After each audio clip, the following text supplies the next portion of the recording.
الحمد لله الذي هدانا لهذا وما كنا لنهتدي لولا أن هدانا الله ونشهد أن لا إله إلا الله وحده لا شريك له ونشهد أن سيدنا سندنا شفيعنا حبيبنا مولانا محمد عبده ورسوله قال الله تبارك وتعالى في كلامه المبارك بعد أعوذ بالله من الشيطان الرجيم بسم الله الرحمن الرحيم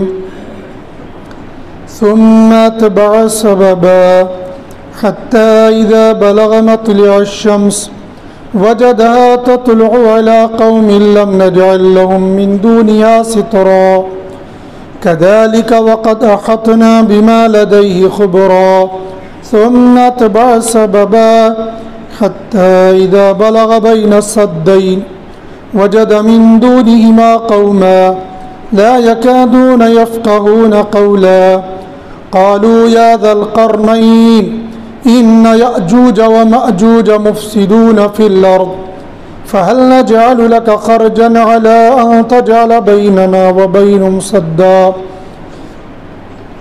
قال ما مكني فيه ربي خير فاعينوني بقوة نجعل بينكم وبينهم ردما آتوني زبر الحديد حتى إذا ساوى بين الصدفين قال انفخوا حتى إذا جعله نارا قال آتوني أفرغ عليه قطرا فما استطاعوا أن يظهروا وما استطاعوا له نقبا قال هذا رحمة من ربي فإذا جاء وعد ربي جعله دكا وكان وعد ربي حقا صدق الله العظيم وصدق رسوله النبي الكريم ونحن على ذلك لمن الشاهدين والشاكرين برحمتك يا أرحم الراحمين اللهم صل على محمد وعلى آل محمد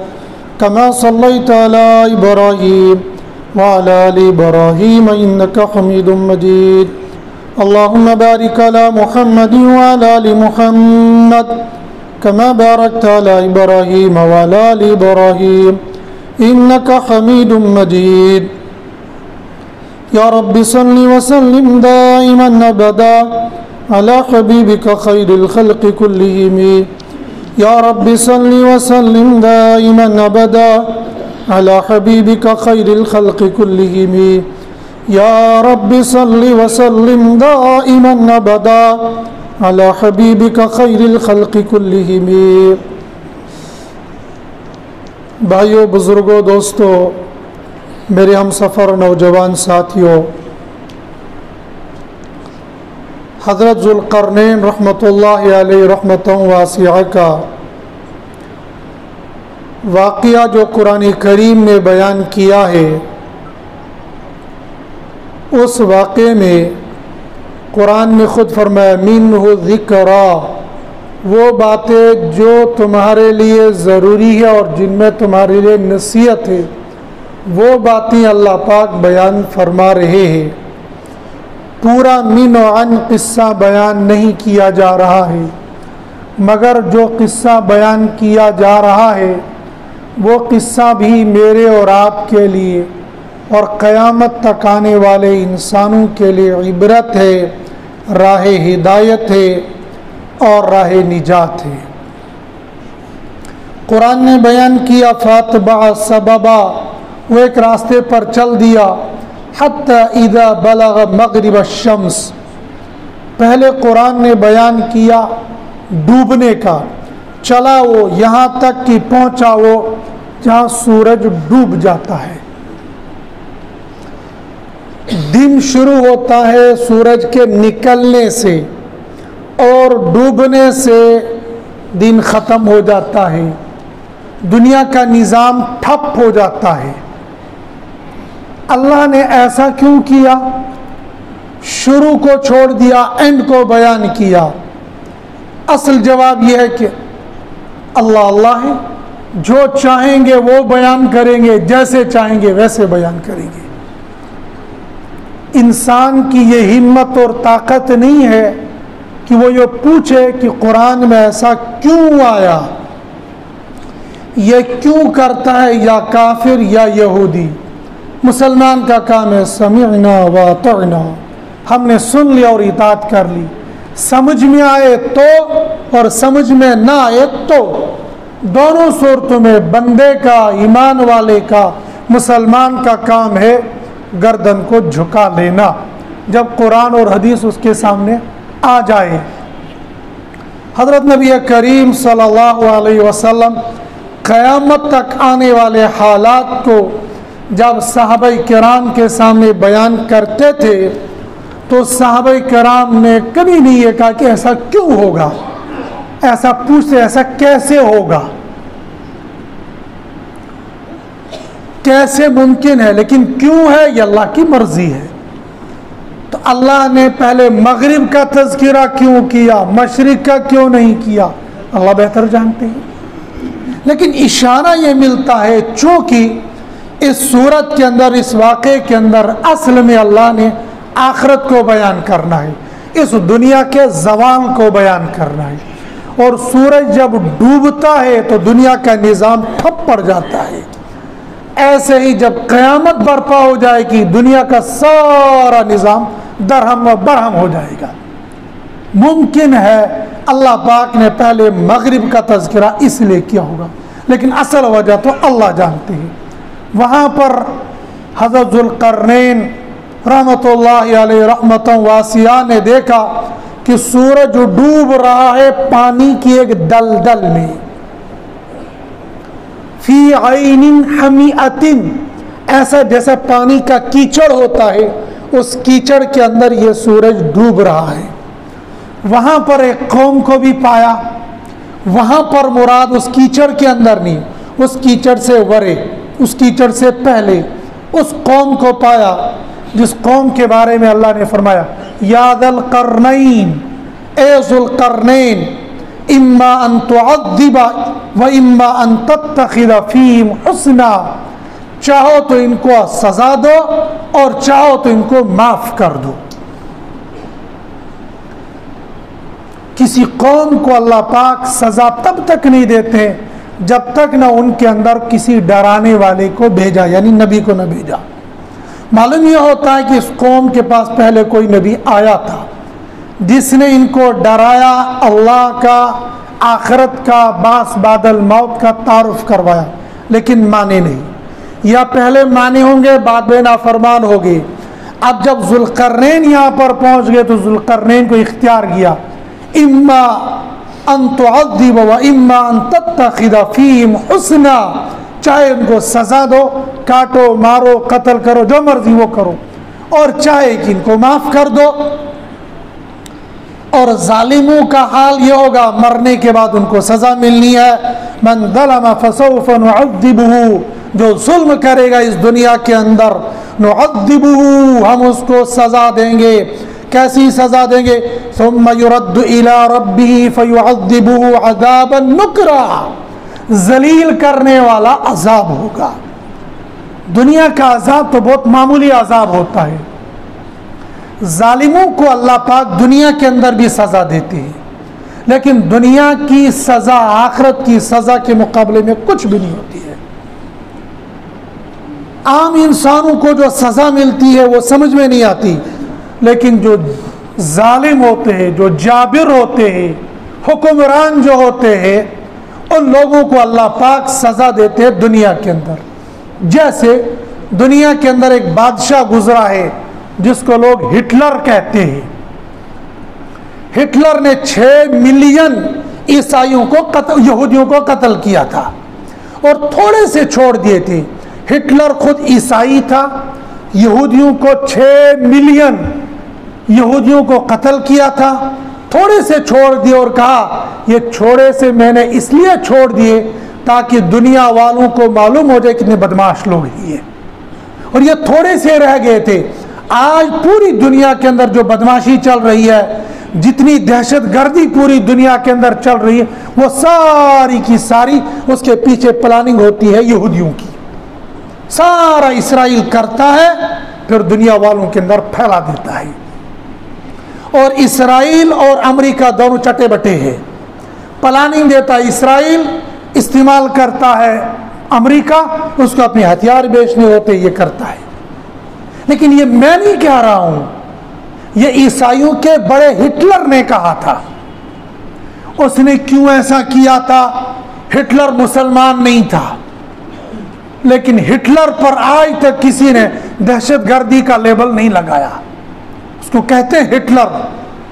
کسی بھی ظالم جابر کو ہٹلر کہتے، لیکن دہشت گرد آج تک اس کو کسی نے نہیں کہا، کیونکہ یہی لوگ لیبل لگاتے، یہی ہٹاتے ہیں. اس ہٹلر کا آخری وقت بھی، آخری انجام بھی خود ساختہ نہیں ہوا تھا. خود کی موت نہیں آئی تھی، بلکہ اس نے آخر پر خودکشی کی تھی. ریوالور یوں رکھ کے اپنے آپ کو مار دیا تھا اور ذلیل ہو گیا تھا. آخر پر ایک ایسی جھونپڑی میں پہنچ گیا تھا جہاں اس کا کوئی پرسان حال نہیں تھا. دنیا کے ہٹلروں کا حال ایسا ہی ہوتا ہے. اللہ پاک ان کو دنیا کے اندر معمولی سا عذاب دیتے ہیں، لیکن آخرت کا عذاب عذاباً نکرا، ذلت والا عذاب دیتے ہیں. اس ذلت والے عذاب کو دنیا کا نہ ہندو جان سکتا، نہ مسلمان جان سکتا، نہ یہودی جان سکتا، نہ عیسائی جان سکتا. دنیا کا کوئی انسان نہیں جان سکتا وہ کتنا بڑا عذاب ہوگا. لیکن یہودیوں کو اس بات کا علم ہے، عیسائیوں کو اس بات کا علم ہے. وہ آخرت کو مانتے ہیں لیکن اپنے اعتبار سے مانتے ہیں، اسلامی نقطۂ نظر سے نہیں مانتے ہیں. معلومات اگر دیکھی جائے گی، یہودیوں اور عیسائیوں کے پاس، بعض یہودیوں اور عیسائیوں کے پاس قرآن اور حدیث کی وہ معلومات ہے کہ جو شاید مسلمانوں کے پاس بھی نہیں، الا ماشاء اللہ. مسلمان علماء کے پاس تو ہے لیکن عوام کے پاس یہ معلومات نہیں. مثال یہی جو قصہ آگے بیان کیا جا رہا ہے، اس قصے کی عوام کو ہوا بھی نہیں لگی ہوگی. کیوں؟ اس لیے نہ قرآن پڑھتے ہیں، نہ قرآن سنتے ہیں، اور نہ قرآن پڑھنے کا مسلمانوں کے اندر شوق ہے. الفاظ نہیں پڑھتے تو معنی کہاں سے پڑھیں گے؟ الفاظ نہیں پڑھتے تو تفسیر کہاں سے پڑھیں گے؟ الفاظ نہیں پڑھتے تو درس قرآن میں کہاں سے بیٹھیں گے؟ جہاں جہاں پر قرآن کریم کے درس کے حلقے لگتے ہیں، وہاں پر ہر مسلمان کو بیٹھنا لازم ہے، ضروری ہے، تاکہ قرآن کا علم معلوم ہو جائے. خاص طور پر دور حاضر میں قرآن اور حدیث کے مطابق اس زمانے کو سمجھنا میرے اور آپ کے لیے بہت ضروری ہے، ورنہ بندہ گمراہ ہو جائے گا. اور ایسا گمراہ ہو جائے گا، اپنے آپ کو ایمان والا سمجھے گا اور حقیقت میں گمراہ ہو چکا ہوگا. اور دنیا کے ظلم اور ستم سے مسلمانوں کو گھبرانے کی ضرورت نہیں ہے. اس لیے دنیا میں مرنا تو ہے ہی، آخرت کا عذاب عذاباً نکرا، ذلت والا عذاب، یہ اللہ کے دشمنوں کو ملے گا، اللہ کے باغیوں کو ملے گا. مسلمان کی دھلائی پٹائی ہوگی. مسلمان کے لیے اللہ پاک نے دوزخ نہیں بنائی ہے.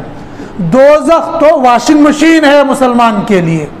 واشنگ مشین میں میلے کچیلے کپڑے کو ڈالتے دھو دھا کے باہر نکالیں گے. ایسے ایمان والے کے لیے جہنم واشنگ مشین ہے. جتنے گناہ کیے ہوں گے وہاں واش کریں گے، پھر جنت میں بھیج دیں گے. اس لیے کہ حضرت نبی کریم صلی اللہ علیہ وسلم نے فرمایا، جس انسان کے پاس رائی کے دانی کے برابر بھی ایمان ہوگا، اس کو اس دنیا سے 10 گنا بڑی جنت ملے گی. اور جب حضرت نبی کریم صلی اللہ علیہ وسلم سجدے میں ہوں گے، رب کائنات فرمائیں گے ارفع راسک، اپنا سر مبارک اٹھاؤ، سل مانگ لو، ما توتا، جو کچھ مانگو تم کو دے دیا جائے گا. پھر اللہ کی حضور میں فرمائیں گے ان کو نکالو گا، جاؤ نکالو، ان کو نکالو، نکالو، ان کو نکالو، ان کو نکالو. یہاں تک کہ جس نے زندگی میں ایک بار بھی اخلاص کے ساتھ لا الہ الا اللہ پڑھا ہوگا، اس کو جہنم سے نکال لیا جائے گا. قرآن کہتا ہے ربما یود الذین کفروا لو کانوا مسلمین، کل قیامت کے دن بہت سے کافر یہ تمنا کریں گے کاش ہم بھی مسلمان ہوتے، آج ان مسلمانوں کی طرح ہم کو بھی دوزخ سے نکال لیا جاتا۔ رائی کے دانے کے برابر بھی ایمان ہوگا، نکال لیا جائے گا۔ اسی کو میں کہہ رہا ہوں اپنے الفاظ میں کہ مسلمان کے لیے دوزخ واشنگ مشین ہے، ابد الآباد دوزخ میں رہنا یہ کافروں کے مقدر میں ہے۔ جس کا اللہ پر، نبی پر، آخرت پر، قرآن پر، دین پر ایمان نہیں ہوگا، اس کے لیے ہمیشہ ہمیشہ کی دوزخ اور وہ ذلت والا عذاب ان کو ملے گا۔ رب نے فرمایا یہ جو قوم ہے ان میں سے وَأَمَّا مَنْ آمَنَ وَعَمِلَ صَالِحًا فَلَهُ جَزَاءً الْحُسْنَى، جو ایمان لائیں گے ان کو بہترین بدلہ دیا جائے گا۔ وَسَنَقُولُ لَهُ مِنْ أَمْرِنَا يُسْرًا، آسانی والا راستہ بھی ہم ان کو بتا دیں گے، قول بھی بتا دیں گے، آسانی والا راستہ ایمان پر داخل ہو جاؤ۔ پھر اس کے بعد پہلے تو مغرب کا سفر شروع کیا تھا، ثم اتبع سببا، پھر ذوالقرنین رحمۃ اللہ علیہ نے ایک اور نیا سفر شروع کر دیا، حتی اذا بلغ مطلع الشمس، یہاں تک کہ پہنچے وہ سورج کے نکلنے کی جگہ پر، وجدها تطلع على قوم لم نجعل لهم من دونها سترا، وہاں پر بھی جیسے وہاں ایک قوم پائی تھی یہاں پر بھی ایک قوم پائی تھی، یہاں پر سورج نکلنے مشرق میں اس قوم کا تذکرہ ان الفاظ میں کیا، لم نجعل لهم من دونها سترا، سورج اور زمین کے درمیان میں ایک اور کوئی نہیں تھی، ان کے پاس مکان نہیں تھا، ان کے پاس بلڈنگ نہیں تھی، ان کے پاس چھپر بھی نہیں تھا، کس چیز کے وہ چیز بنے ہوئے تھے سمجھنے کے لیے ہم یہ کہہ سکتے ہیں وہ جانوروں کی قسم میں سے تھے، جیسے جانوروں کی کھال ہوتی ہے، گرمی اور سردی کو ان کو کوئی پرواہ نہیں ہوتی ہے، ممکن ہے اللہ پاک نے ان کے اوپر ایسا ہی کھال لگا کے رکھی ہوگی جن کو سردی گرمی کا احساس نہیں ہوتا ہے، چھت کوئی نہیں تھی، وہ کھلی زمین کے اوپر رہتے تھے۔ كَذَلِكَ وَقَدْ أَحَطْنَا بِمَا لَدَيْهِ خُبُرًا، ایسے ہم نے احاطہ کیا تھا ذوالقرنین کی فوج کا، جو کچھ ذوالقرنین کے پاس تھا، خبرا ہم اس کو جانتے ہیں۔ آج دنیا والے مردم شماری کرتے ہیں، آج ہم انٹرنیٹ کے ذریعے سے پتہ لگا سکتے ہیں کہ ہندوستان کے پاس فوج کتنی ہے، ہندوستان کے پاس خزانہ کتنا ہے، ہندوستان کی جنتا کتنی ہے، پاکستان کے پاس فوج کتنی ہے، پاکستان کے پاس ہتھیار کتنا ہے، پاکستان کی عوام کتنی ہے، رقبہ کتنا ہے، ساری دنیا کا اندازہ ہم لگا سکتے ہیں، لیکن پھر بھی نہیں لا پائیں گے۔ حکومت کے پاس مردم شماری روزانہ کی ہوتی ہے، جو ہی کوئی مرتا ہے تو قبرستان کا چوکیدار راشن کارڈ لے کر پہنچ جاتا ہے، راشن کارڈ کہنے کا رجسٹر لے کر بتا پوری انٹری کرتا ہے کہ مرا کہاں کا ہے، باپ کا نام کیا ہے، ایڈریس کیا ہے، پوری انٹری کرتا ہے۔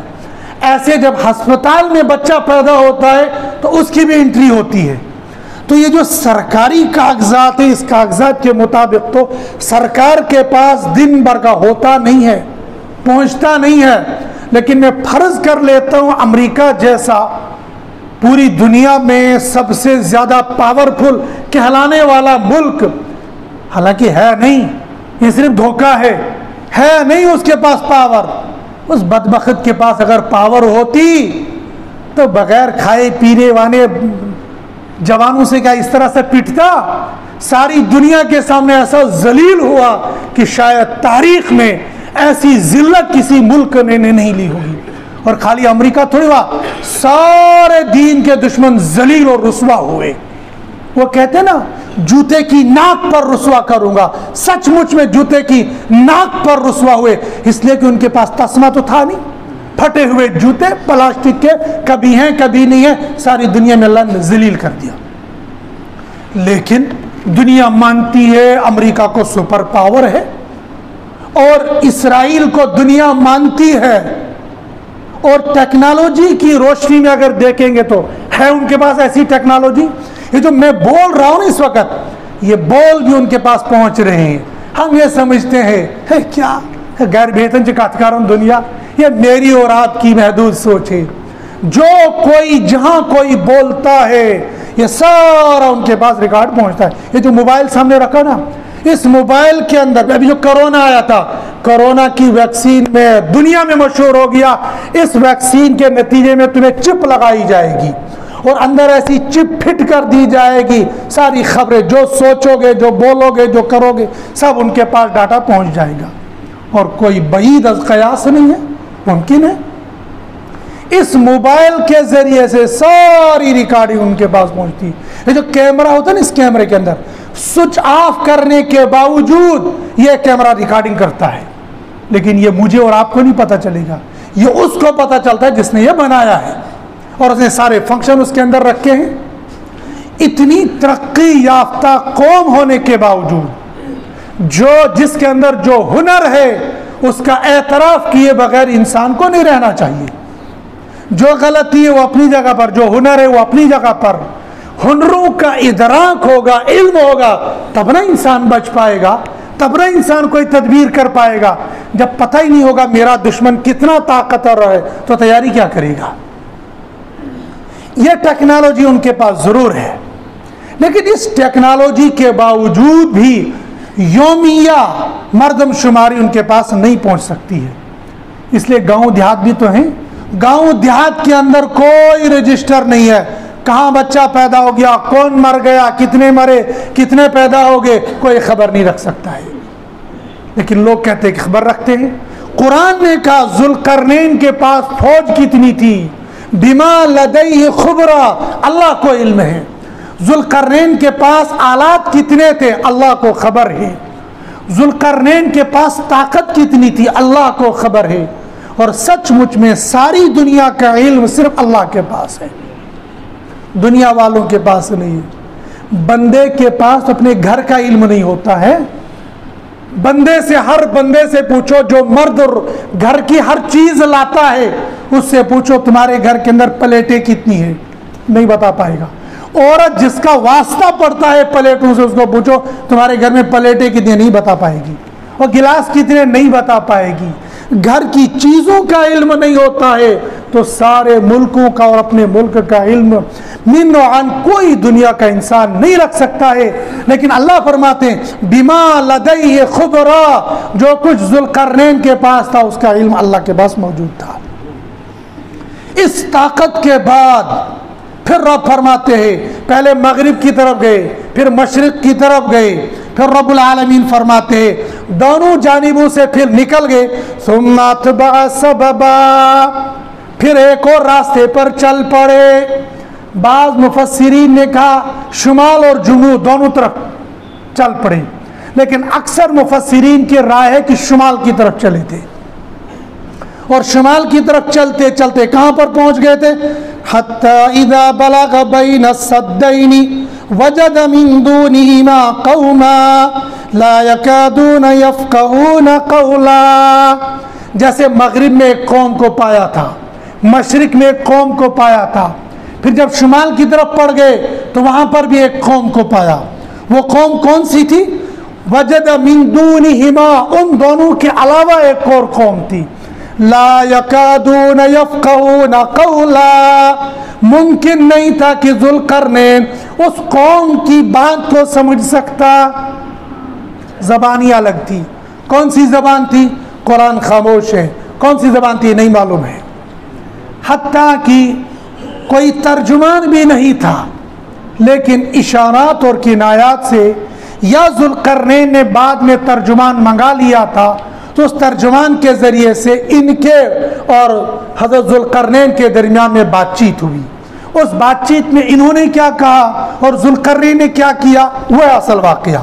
کیا رب فرماتے قالو, ان لوگوں نے کہا جو وہاں پر شمال میں موجود تھے, یا ذوالقرنین, اے ذوالقرنین, ان یاجوج و ماجوج, بے شک یاجوج اور ماجوج, یاجوج ماجوج لفظ ہم نے بچپن سے سنا ہے, شاید تقریباً تمام مسلمانوں نے یاجوج ماجوج کا نام سنا ہوگا.